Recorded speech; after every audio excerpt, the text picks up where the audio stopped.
Hello, I'm Debanjan Chakravarti of the British Council, and I have with me today this morning Penny Professor of Oranim Academic College of Education, Haifa University.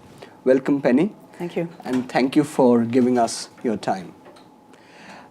Penny, you have attended 2 days of this conference in Hyderabad. What are your initial impressions of this conference?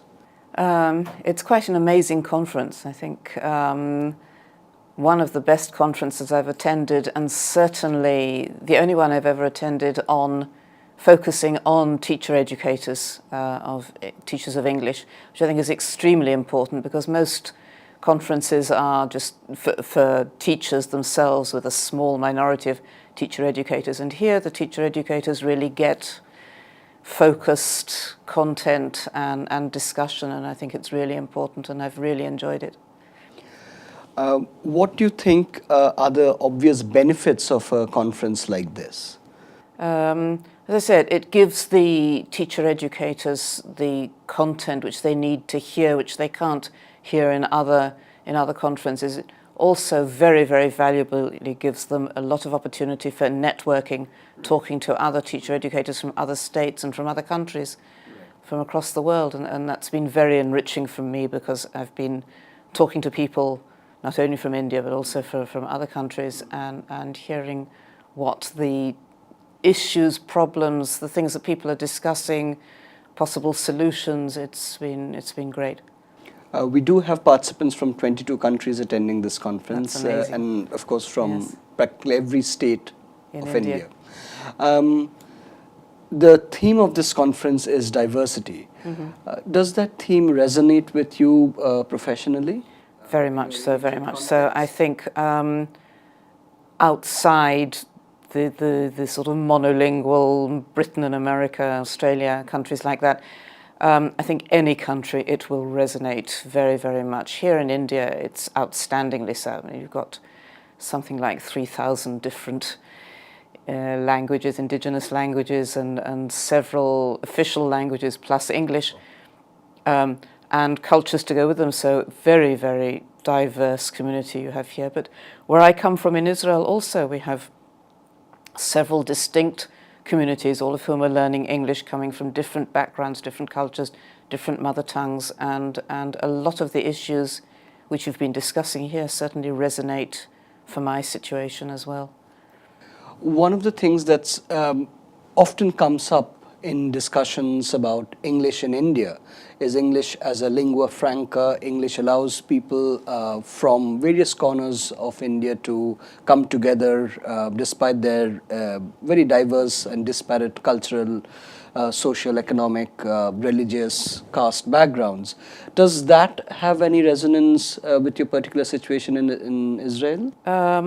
In Israel, we have the situation which is in some ways parallel to India in that there is an official state language. There are in fact two official state languages. There's Hebrew and Arabic, and Hebrew serves as the main lingua franca within the country. So within the country, I would say English is not important as a lingua franca, but as soon as anybody wants to progress beyond the boundaries of in my case, what is a very small country, then you have to know English, and there's a very, very high motivation to learn English for lingua franca purposes, to speak to people coming from other languages. Penny, again, coming back to this particular conference, are there sessions, particular plenaries or parallel sessions that stand out for you in the last 2 days? I think outstandingly the one given by Dr. Ajit Mohanty on the multilingual situation in India and the problems, the way he sees the issues, possible solutions. I think that was a mind-blowing session for me. It really opened my eyes to what's going on and to thinking about the issues, again, issues which resonate in my country and I think all over the world. I think it was I came out feeling very enriched. So that was an outstanding one. There were 2 or 3 others as well, but I won't go into all of them. You asked about one, and that was the main one. What would you what are your thoughts for next year's conference? Would you like a particular theme? Would you recommend a theme that comes to mind immediately? Wow, you should have asked me. An issue which I'm particularly interested in today, and which I think would be a good issue, is the question of communicative language teaching. Right. There's lots of question marks about that today. Whether and where it is the basis for an appropriate methodology for India or for anywhere in the world, what the problems are with it, what the advantages of it are. I remember once hearing Henry Widdowson talking at a conference, and he said that if he were writing today his book, seminal work called Teaching Language as Communication, published in 1978, he said if he were publishing it today, he would call it Teaching Language for Communication, right, rather than Teaching Language as Communication. I think the issue here is the big question about whether, in order to enable our students to communicate well in English, they actually need to be communicating all the time in the classroom. I would like to see a conference on methods, methodologies, post-method,